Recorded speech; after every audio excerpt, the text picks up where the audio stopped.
You open your phone to check the time. You blink, and suddenly you're watching a man in Kazakhstan build a swimming pool using only a spoon, while a duck narrates life advice. And you're not even sure how you got there. People call this brain rot, like it's a joke. But Oxford University Press literally named brain rot its word of the year for 2024, which is basically academia saying, yeah, we're seeing it too. So today we're asking the uncomfortable question. Is brain rot actually real, or are we just blaming the internet for our bad habits, the same way people blame cold air for catching a cold? And more importantly, if your brain isn't rotting, what exactly is happening? Let's start with the truth, without overcomplicating it.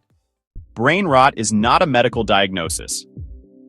No doctor is going to look at your MRI and say, "Congratulations, your brain has turned into TikTok." Oxford defines it as the perceived deterioration of someone's mental or intellectual state, especially blamed on consuming trivial or unchallenging content, particularly online.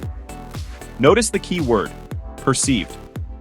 That means it's a real experience, even if it's not a formal disease.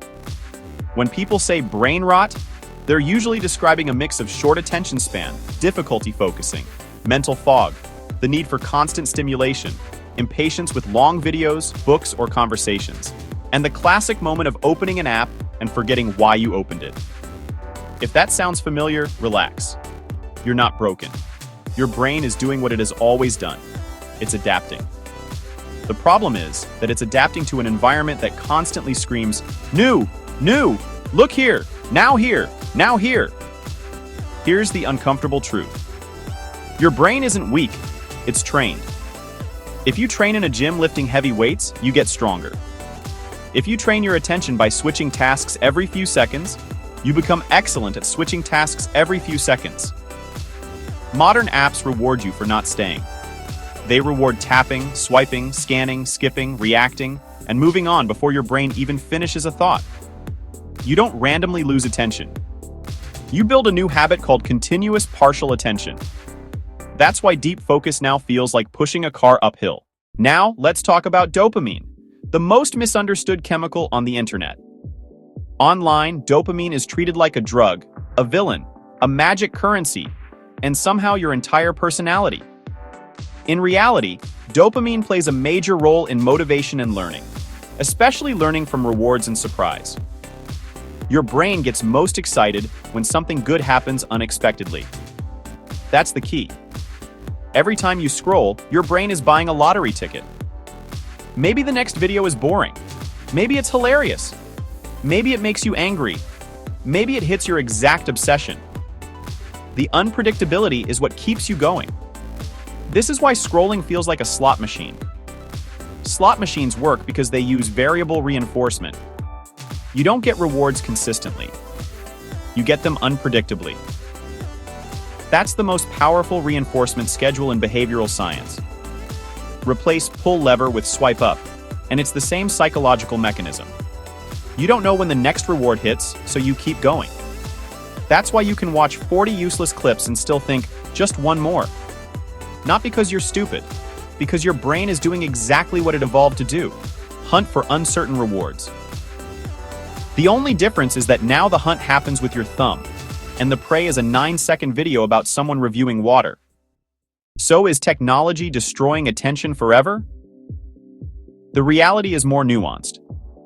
Research on digital technology and attention shows mixed results, but many studies find associations between heavy media multitasking and increased distractibility, or reduced ability to filter distractions. The challenge is causality. Do apps make people distractible, or do distractible people gravitate toward constant multitasking? The honest answer is that both likely reinforce each other. But here's the part nobody likes to admit. Even if science is still debating cause and effect, you can feel the change in your own life. If you train your brain to avoid boredom at all costs, boredom starts to feel painful. And boredom is not a flaw. It's a feature. Boredom is your brain's loading screen. It's where creativity begins. Long-term thinking happens, emotional processing occurs, and original ideas show up. if you eliminate boredom every single time by grabbing your phone while waiting in line, in an elevator before food arrives, or even in the bathroom, you remove the mental space where your mind does maintenance. You end up busy but strangely empty. Reading, deep work, or even calm conversation starts to feel slow because your brain has been living in fast forward. There's also an economic side to this. Platforms aren't really selling content. They're selling your attention. Algorithms don't ask if something is good for you.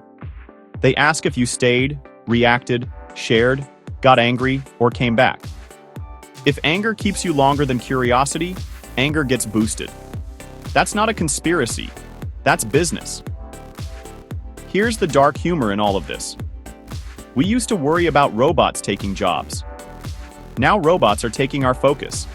And the best part is that we pay for the internet, buy the phone, charge it, update it, and then it steals 2 hours of our life while we watch someone explain why ice is wet.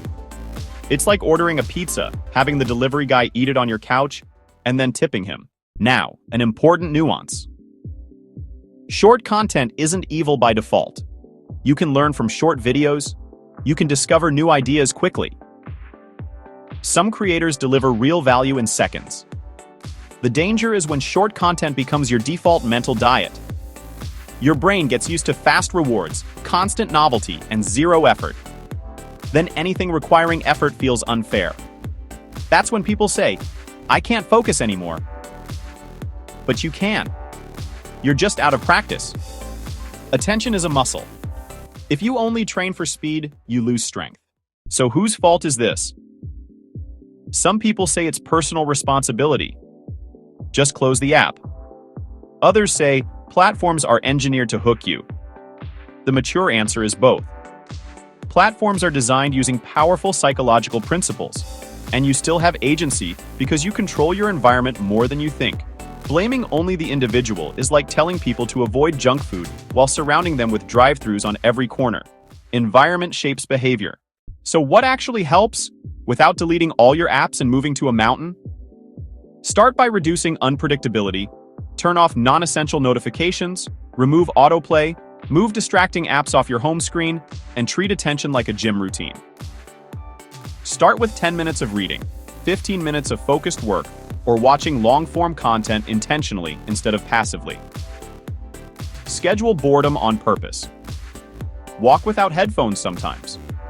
Sit with your thoughts for a few minutes. Your brain will complain at first. That's normal.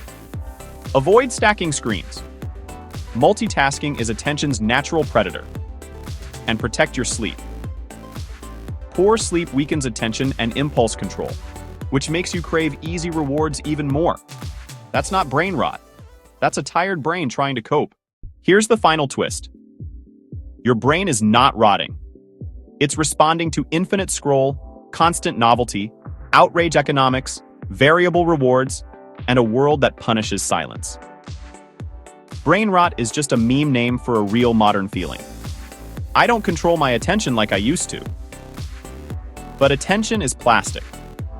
If it can be trained into distraction, it can be trained back into focus. So the next time you feel the urge to swipe just one more, ask yourself one question. Am I choosing this, or am I being chosen?